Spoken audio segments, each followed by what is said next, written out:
Rujan je savršeno vrijeme za sadnju luka i češnjaka, a upravo sada je pravi trenutak da pripremite svoj vrt za bogatu i zdravu berbu. Dok mnogi vrtlari misle da je dovoljno samo posaditi lukovice u pripremljeno tlo i čekati da narastu, pravi uspjeh u uzgoju dolazi od pažljive pripreme sadnog materijala. Luk i češnjak su biljke koje su vrlo osjetljive na razne bolesti i napade štetnika.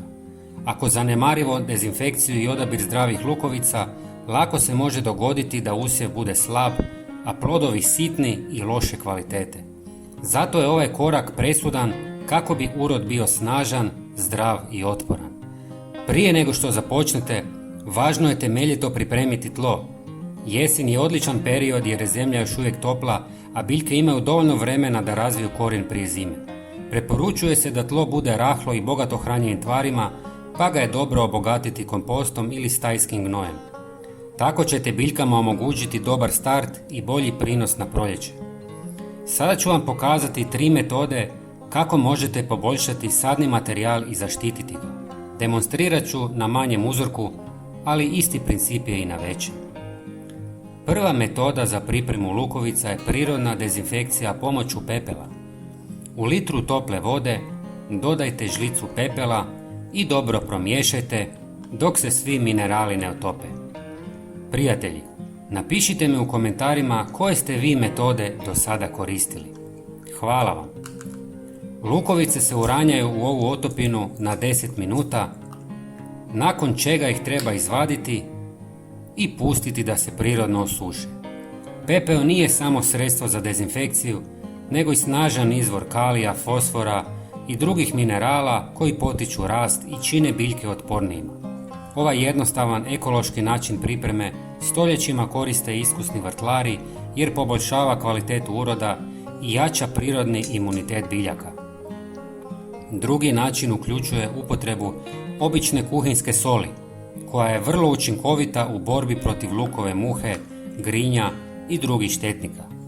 Ova metoda zahtijeva malo više vremena jer je najbolje lukovice prvo potopiti u običnu vodu na 2 sata kako bi se navlažile i pripremile za slanu kupku. Nakon toga pripremite otopinu od pola žlice soli i litre vode te ostavite lukovicu u toj mješavini do 4 sata. Važno je da ih nakon namakanja temeljito isperete čistom vodom kako biste uklonili višak soli i spriječili eventualna oštećenja.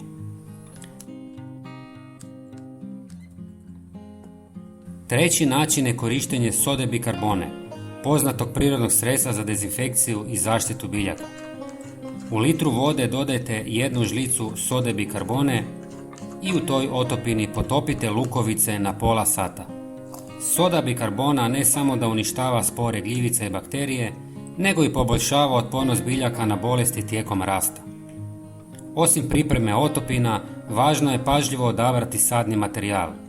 Lukovice koje ćete saditi trebaju biti čvrste, neoštećene, bez znakova truljenja i što veće jer će iz njih izrasti snažnije biljke. Odbacite sve koji izgledaju sumnjivo jer se iz njih mogu razviti bolesne biljke koje će usporiti rast čitavog nasada. Kombinacija pravilne pripreme tla i kvalitetne dezinfekcije sadnog materijala donijet će vam obilje zdravog luka i češnjaka koji će biti bogat okusom i hranjenim tvarima.